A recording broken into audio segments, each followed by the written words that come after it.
Marcus Thompson had always been the type of person who believed the world owed him something.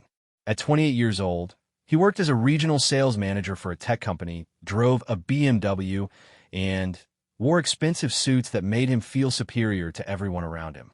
His success had come relatively easily, and he had developed an attitude that reflected his sense of entitlement.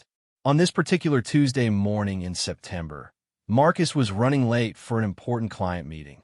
He had overslept after a late night of partying with colleagues, and now he was rushing through the busy downtown area of his city, weaving through pedestrians with growing irritation.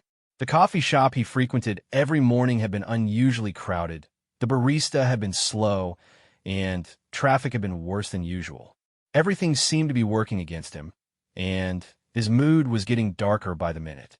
As he hurried down the sidewalk, checking his phone for the third time in 2 minutes, Marcus barely noticed the elderly man walking slowly ahead of him.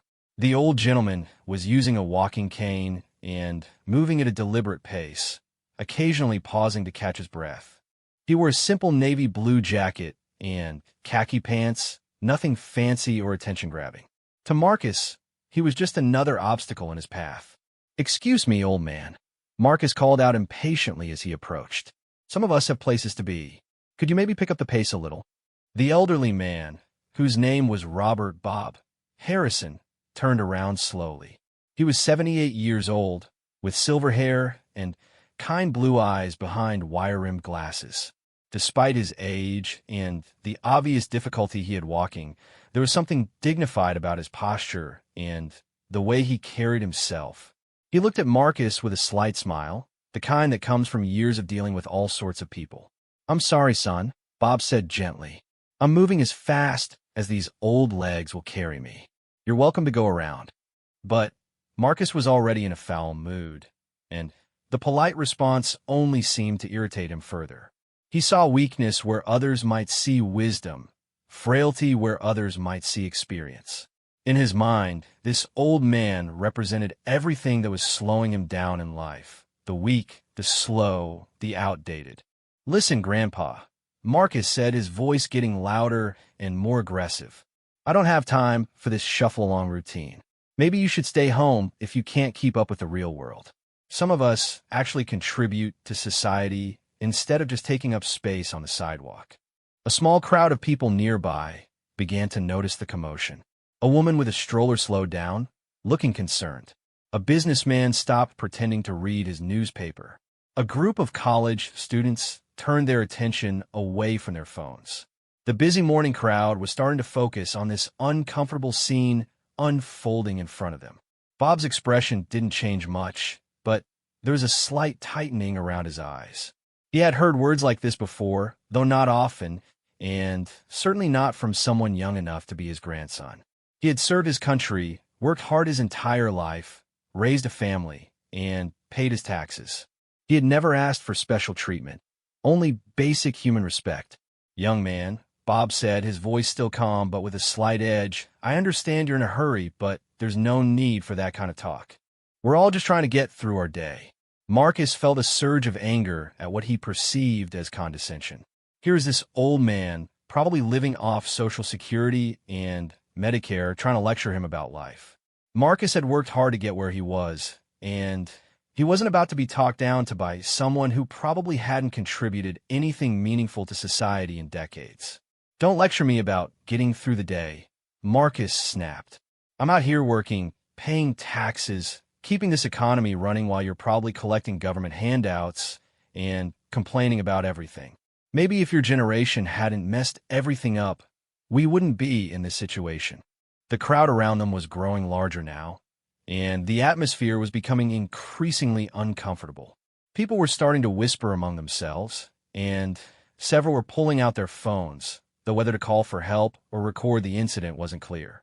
Bob noticed the attention they were attracting, and he seemed to stand a little straighter despite his age. "Son," Bob said, his voice now carrying a note of authority that hadn't been there before, "you might want to think carefully about what you're saying. You don't know anything about me or what I've done with my life." But Marcus was too caught up in his own anger and self-righteousness to hear the warning in the old man's voice. He was on a roll now, feeling powerful and superior, enjoying the attention from the crowd, even though most of it seemed to be negative attention directed at him. "Oh, really?" Marcus said sarcastically. "Let me guess, you worked in some factory for 30 years, bought a house when they cost $20,000, and now you think you deserve respect just for being old? Well, newsflash, Grandpa, the world has moved on without you.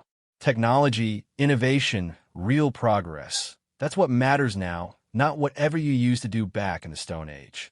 The words hung in the air like a toxic cloud. Several people in the crowd gasped audibly, and one elderly woman shook her head in disgust. A young mother pulled her child closer to her, as if trying to shield the little boy from witnessing such cruelty. Even some of Marcus's own age group looked embarrassed by his behavior. Bob took a deep breath and looked around at the growing crowd. He seemed to be making a decision about something, weighing his options carefully. His hand gripped his walking cane a little tighter, not out of anger, but as if he was drawing strength from it. "You know what, young man?" Bob said, his voice now carrying a different quality altogether. "I think it's time someone taught you a lesson about respect. But I don't think I'm the one who's going to do it." Marcus laughed, a harsh sound that cut through the morning air. "What's that supposed to mean? You going to call your buddies from the nursing home?" But something in Bob's expression had changed. He was looking past Marcus now, focusing on something behind him. A small smile was forming at the corners of his mouth, and his eyes had taken on a different quality, not quite mischievous, but definitely knowing. "Actually," Bob said, his voice now completely calm and controlled, "I think my friends are already here." Marcus felt a chill run down his spine, though he couldn't immediately understand why. There was something in Bob's tone, something in the way the old man's entire demeanor had shifted, that made him suddenly aware that this situation might not be going the way he had expected. The confident smirk on his face began to waver as he noticed that several people in the growing crowd were no longer just watching. They were moving closer. From his left, Marcus heard the sound of heavy footsteps. When he turned to look, he saw a man in his 60s approaching, wearing a leather jacket with patches on it. The patches were military insignia, and the man's bearing was unmistakably that of someone who had served in the armed forces. His gray hair was cut short, and his eyes were focused intently on Marcus with an expression that was both calm and dangerous. "Everything all right here, Bob?" the newcomer asked, his voice carrying the kind of authority that comes from years of command experience. Bob smiled and nodded toward his friend. "Hello, Frank. Just having a conversation with this young gentleman about respect and service. He seems to have some interesting opinions about people like us." Frank's eyes narrowed as he looked Marcus up and down, taking in the expensive suit, the designer shoes, the perfectly styled hair. Marcus suddenly felt very exposed under that gaze, as if Frank was conducting some kind of military assessment and finding him wanting in every possible way. "Is that so?" Frank said slowly. "And what exactly has he been saying about people like us?" Before Marcus could answer, another voice joined the conversation. "I'd like to hear that myself." Marcus turned to see a woman approaching from his right. She was probably in her 70s, with short silver hair and wearing a simple cardigan, but there was something about her that commanded immediate attention. She moved with purpose and confidence, and her eyes had the same quality as Frank's, the look of someone who had seen serious action and wasn't easily intimidated. "Margaret," Bob said warmly, "I didn't expect to see you here this morning." "I was just coming back from the grocery store when I heard the commotion," Margaret replied. "Imagine my surprise to find someone giving you a hard time, Bob. That doesn't happen very often around here." Marcus was beginning to feel surrounded, though he couldn't quite put his finger on why. These were just three elderly people. What could they possibly do to him? He tried to regain his composure and the aggressive confidence he had been feeling just moments before. "Look, I don't know what kind of geriatric intervention this is supposed to be," Marcus said, his voice a bit less steady than it had been earlier, "but I was just trying to get to work." This old man was blocking the sidewalk, and I was trying to explain basic sidewalk etiquette to him. Frank and Margaret exchanged a look that Marcus didn't like at all. It was the kind of look that passed between people who had shared experiences, people who understood each other without needing to speak. It was the look of people who had been in serious situations together and knew how to handle trouble. Sidewalk etiquette, Frank repeated slowly, as if testing the words. And what exactly did this etiquette lesson involve? Marcus felt his mouth go dry. Somehow, repeating his earlier words to this group felt much more difficult than saying them in the first place. The crowd around them had continued to grow, and he was becoming aware that he was very much the center of attention in a way that was no longer flattering his ego. I just told him that maybe he should stay home if he can't keep up with people who actually work for a living, Marcus said, trying to sound defiant, but hearing his voice crack slightly. The silence that followed was deafening. Margaret's eyebrows went up, and Frank's jaw tightened visibly. Bob just stood there with that same knowing smile, as if he was watching a play unfold exactly as he had expected it would. People who actually work for a living, Margaret repeated quietly. That's interesting. Tell me, young man, what exactly do you do for work? I'm a regional sales manager for Tech Flow Solutions, Marcus said, trying to inject some pride back into his voice. I manage accounts worth millions of dollars. I work 60-hour weeks, closing deals that keep our economy moving. That's impressive, Frank said, though his tone suggested he wasn't particularly impressed at all. 60-hour weeks must be tough. Really demanding work.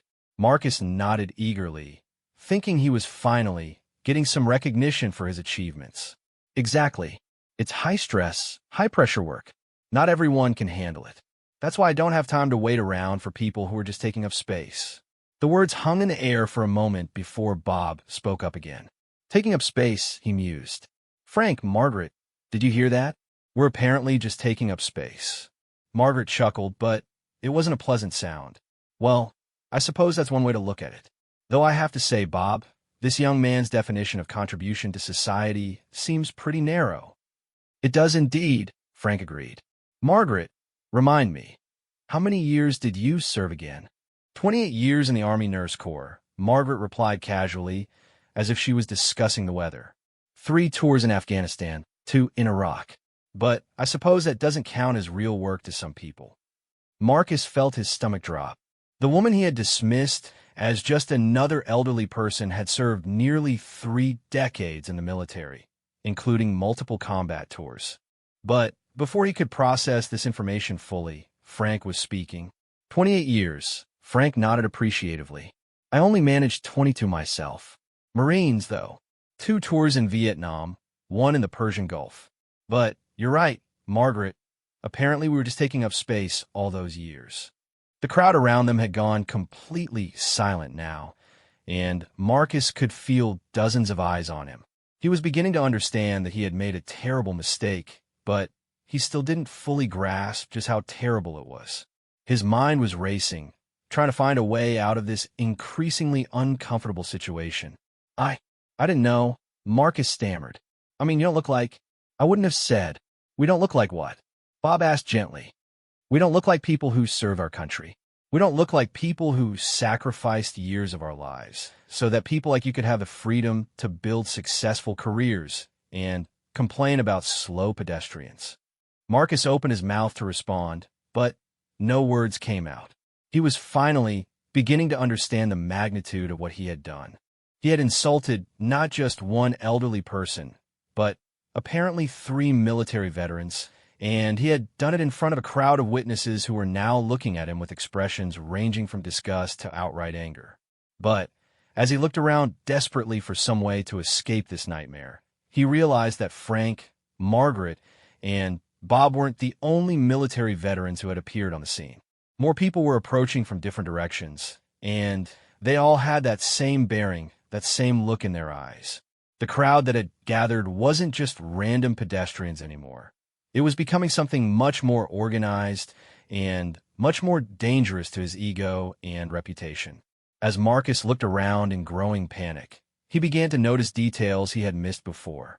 The leather jacket Frank was wearing wasn't just any jacket. It was covered with military patches, service ribbons, and unit insignia. The woman named Margaret had a small pin on her cardigan that he now recognized as a Purple Heart. And Bob, the man he had dismissed as a useless old person taking up space, was wearing a simple cap that Marcus now saw had U.S. Navy embroidered on it in gold thread. But it wasn't just these three.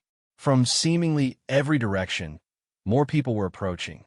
A man in his 70s wearing a Vietnam veteran cap walked up from the coffee shop Marcus had just left. A woman about the same age, with a slight limp but moving with determined purpose, approached from across the street. Two men who appeared to be in their 60s came from the direction of the parking garage, and Marcus could see more military insignia and service pins on their clothing. "Looks like the morning coffee crowd is gathering," Frank observed with grim satisfaction. "Bob, you want to tell them what this young gentleman has been teaching us about contribution to society?" Bob looked around at the growing circle of people, his expression now more serious than amused. "Well, Frank, our friend here was explaining to me that I should stay home because I can't keep up with people who actually work for a living. He seems to think that people like us are just collecting government handouts and taking up space on the sidewalk." A murmur went through the assembled crowd, and Marcus felt the temperature around him drop several degrees. The man with the Vietnam veteran cap stepped forward, and Marcus could see that he was wearing a Purple Heart pin as well, along with several other service ribbons. "Is that right, son?" the Vietnam veteran asked, his voice carrying a slight Southern accent, and a tone that suggested he had dealt with much more dangerous situations than an entitled young businessman. "You think we're just deadweight, taking handouts?" Marcus's mouth was completely dry now. He looked around frantically, trying to find a sympathetic face in the crowd, but everywhere he looked he saw the same thing: military bearing, service ribbons, Purple Hearts, and expressions that range from disappointed to actively hostile. These weren't just random elderly people who had wandered onto the scene. This was clearly a regular gathering place for veterans, and he had managed to insult all of them at once. Look, this is all a misunderstanding," Marcus said, his voice now barely above a whisper. "I was late for a meeting, I was stressed, I said things I didn't mean." "Oh, you meant them," said the woman with the limp, who had just joined the circle. Her voice was firm, but not unkind. "The question is whether you understand what you actually said." Margaret stepped forward and looked Marcus directly in the eyes. "Son, let me help you understand something.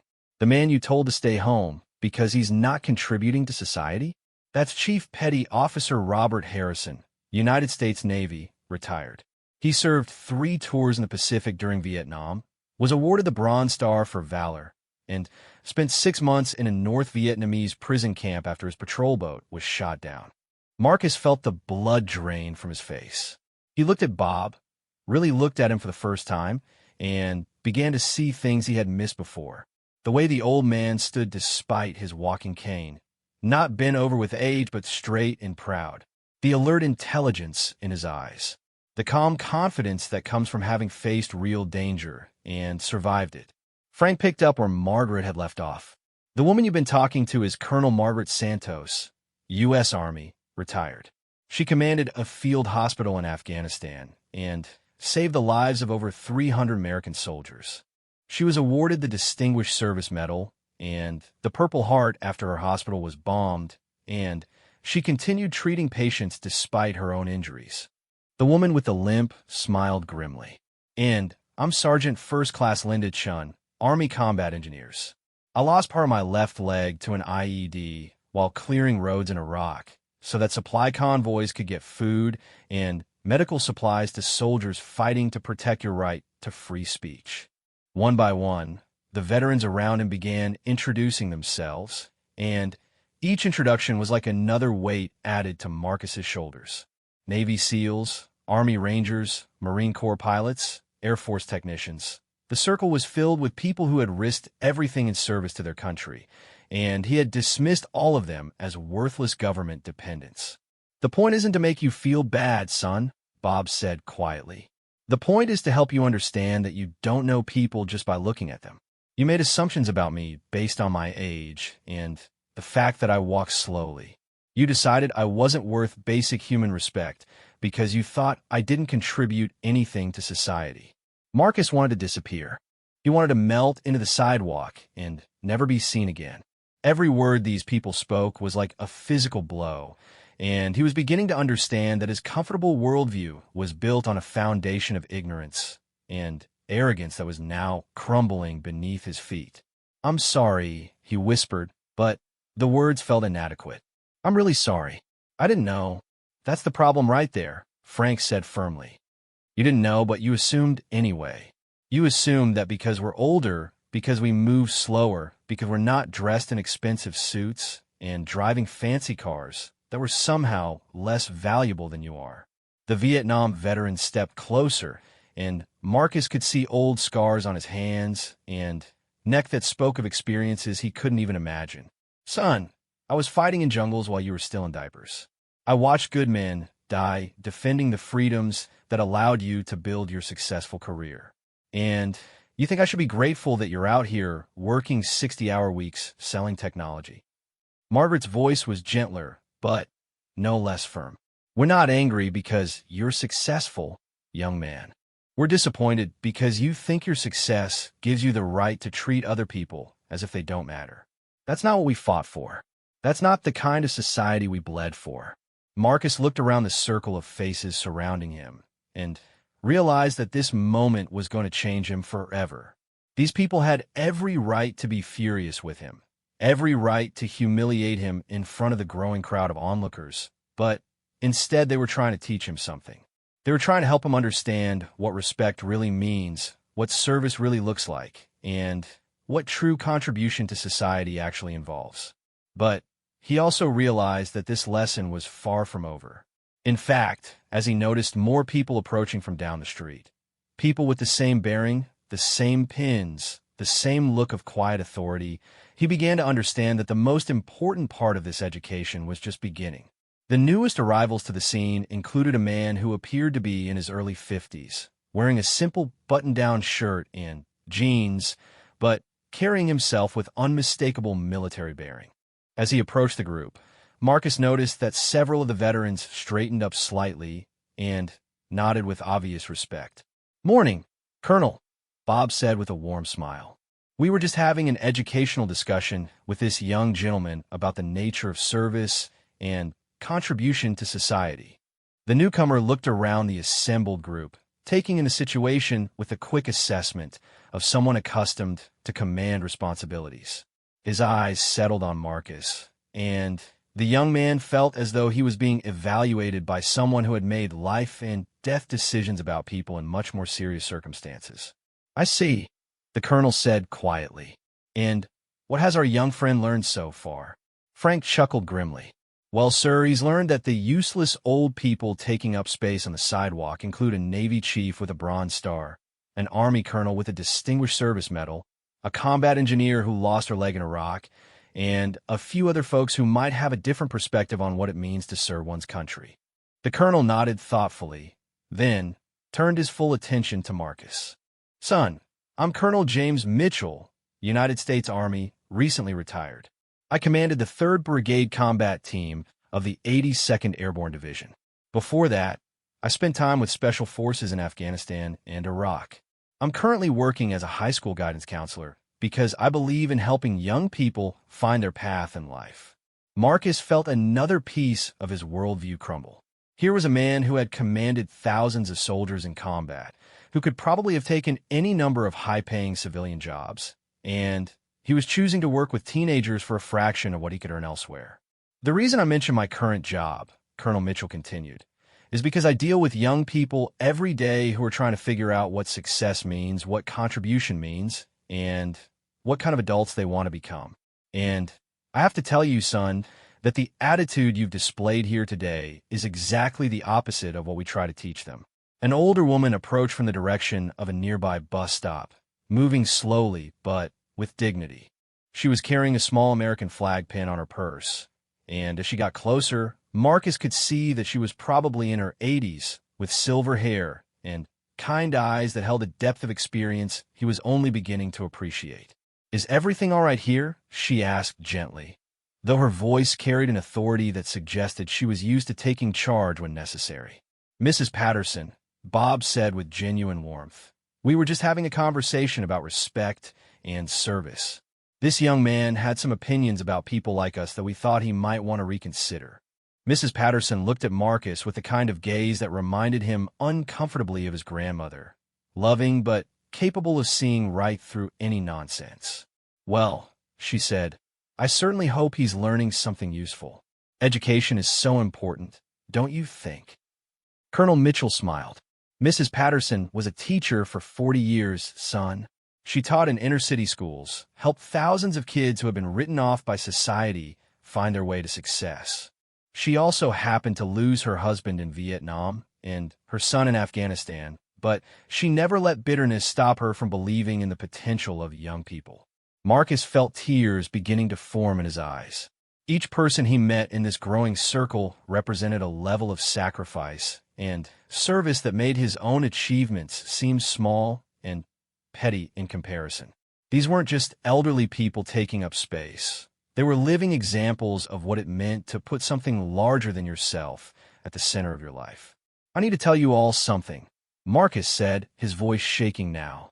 "I need to tell you how wrong I was and how sorry I am, but I also need to understand something. How can you all be so patient with me? How can you be trying to teach me instead of just, I don't know, making me feel as terrible as I deserve to feel?" Margaret smiled, and for the first time, it was a genuinely warm expression. "Son, we didn't serve our country so that we could come home and treat people badly. We didn't fight for freedom so that we could use our experiences as weapons against others.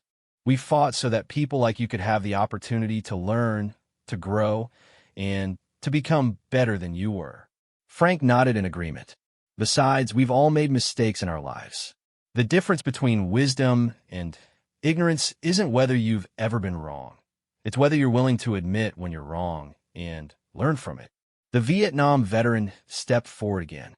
"Son, when I came home from the war, I was angry and bitter. I felt like people didn't understand what we had been through, didn't appreciate what we had sacrificed. I spent years being resentful toward anyone who hadn't served, anyone who seemed to take their freedom for granted.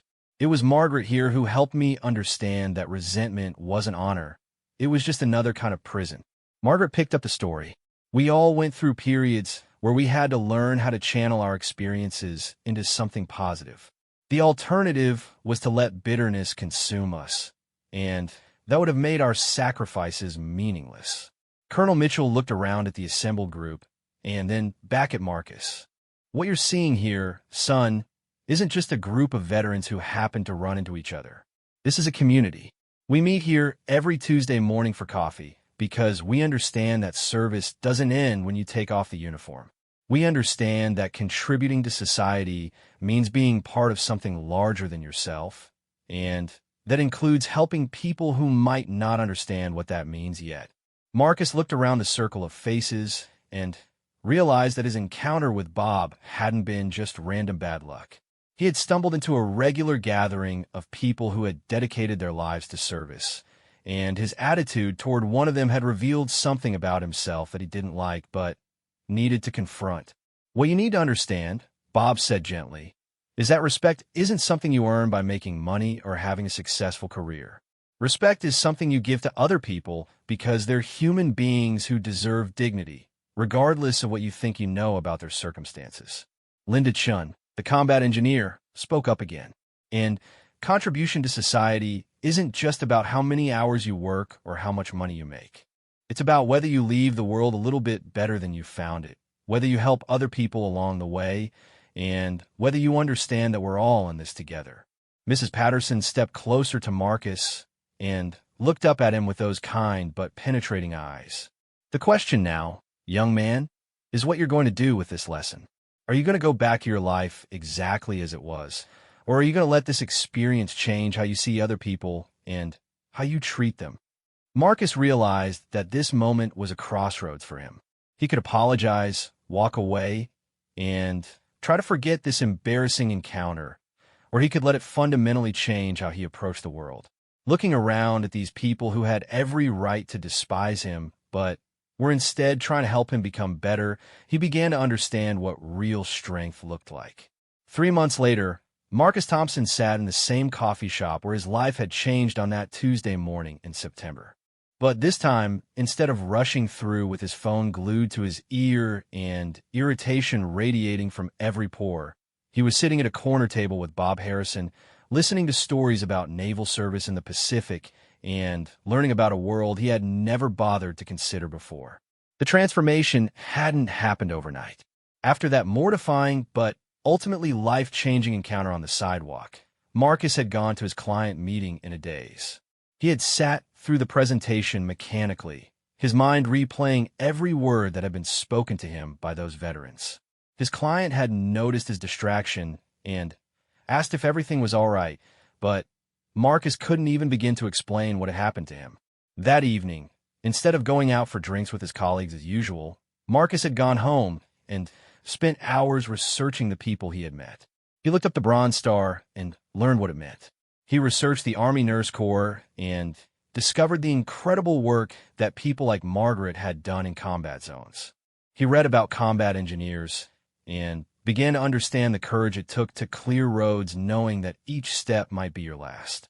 The more he learned, the smaller his own achievements seemed in comparison. Yes, he was successful in business. Yes, he worked hard and made good money. But he had never risked anything for anyone else. He had never put his life on the line for strangers. He had never dedicated himself to anything larger than his own advancement. The first step in his transformation had been returning to the coffee shop the following Tuesday morning. He had arrived early, his heart pounding with nervousness, and waited to see if the group of veterans would show up. When Bob walked in, using his cane and moving at the same deliberate pace, Marcus had approached him with genuine humility. "Mr. Harrison," he had said, "I wonder if I could buy you coffee and maybe learn something about what service really means." Bob had looked at him for a long moment, those wise blue eyes assessing his sincerity, and then smiled. "I think that would be a fine idea, son." That first conversation had lasted 3 hours. Bob had told him about joining the Navy at 18, about leaving his small hometown for the first time in his life, about the fear and excitement of serving on a patrol boat in waters where the enemy could appear at any moment. He had talked about the friends he had lost, the responsibility he had felt for the younger sailors under his command, and the pride he had taken in serving something larger than himself.